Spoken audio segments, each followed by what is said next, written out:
भगवान विष्णु लक्ष्मी जी कथा। एक बार भगवान विष्णु जी शेषनाग पर बैठे बैठे बोर हो गए और उन्होंने धरती पर घूमने का विचार मन में किया। वैसे भी कई साल बीत गए थे धरती पर आए।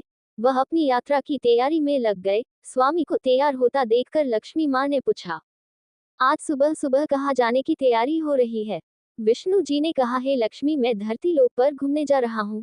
तो कुछ सोचकर लक्ष्मी माँ ने कहा, हे देव, क्या मैं भी आपके साथ चल सकती हूँ?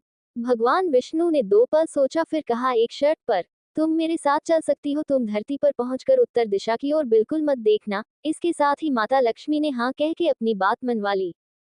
सुबह सुबह माँ लक्ष्मी और भगवान विष्णु धरती पर पहुंच गए। अभी सूर्य देवता निकल रहे थे। रात बरसात होकर हटी थी।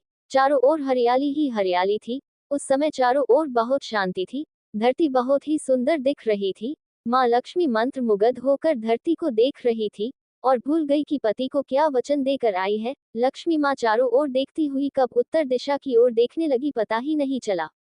उत्तर दिशा में माँ लक्ष्मी को एक बहुत ही सुंदर बगीचा नजर आया और उस तरफ से भीनी भीनी खुशबू आ रही थी। बहुत ही सुंदर सुंदर फूल खिले थे। ये एक फूलों का खेत था। माँ लक्ष्मी बिना सोचे समझे उस खेत में गई और एक सुंदर सा फूल तोड़ लाई। लेकिन ये क्या, जब माँ लक्ष्मी भगवान विष्णु के पास वापस आई तो भगवान विष्णु की आंखों में आंसू थे। और भगवान विष्णु ने माँ लक्ष्मी को कहा कि कभी भी किसी से बिना पूछे उसका कुछ भी नहीं लेना चाहिए, और साथ ही अपना वचन भी याद दिलाया।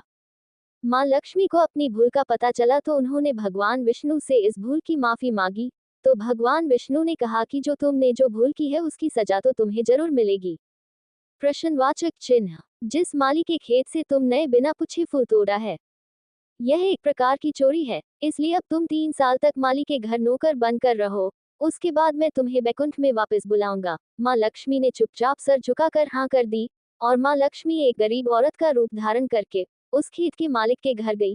घर क्या एक झोपड़ा था और मालिक का नाम माधव था। माधव की बीबी, 2 बेटे और 3 बेटियां थी। सभी उस छोटे से खेत में काम करके किसी तरह से गुजारा करते थे। माँ लक्ष्मी जब एक साधारण और गरीब औरत बनकर जब माधव के झोपड़े पर गई तो माधव ने पूछा, बहन तुम कौन हो और इस समय तुम्हें क्या चाहिए? तब माँ लक्ष्मी ने कहा, मैं बहुत गरीब हूँ, मेरी देखभाल करने वाला कोई नहीं। मैंने कई दिनों से खाना भी नहीं खाया, मुझे कोई भी काम दे दो, साथ में तुम्हारे घर का काम भी कर दिया करोगी। बस मुझे अपने घर में एक कोने में आसरा दे दो। माधव बहुत ही अच्छे दिल का इंसान था। उसे दया आ गई, लेकिन उसने कहा, बहन मैं तो बहुत ही गरीब हूँ। मेरी कमाई से मेरे घर का खर्च मुश्किल से चलता है।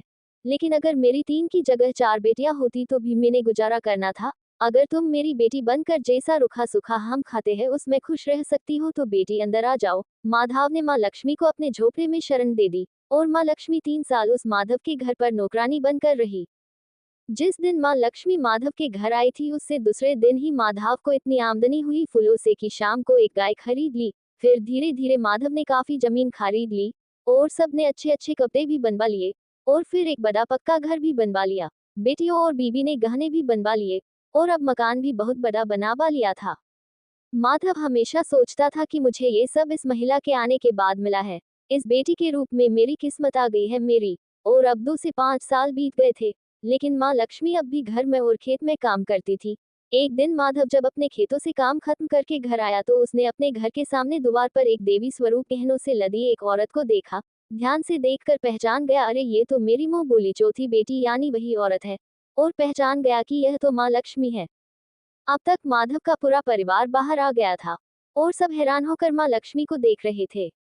माधव बोला, है माँ हमें माफ कर, हमने तेरे से अनजाने में ही घर और खेत में काम करवाया है माँ, ये कैसा अपराध हो गया है माँ, हम सबको माफ कर दे। अब माँ लक्ष्मी मुस्कुराए और बोली, है माधव तुम बहुत ही अच्छे और दयालु व्यक्ति हो।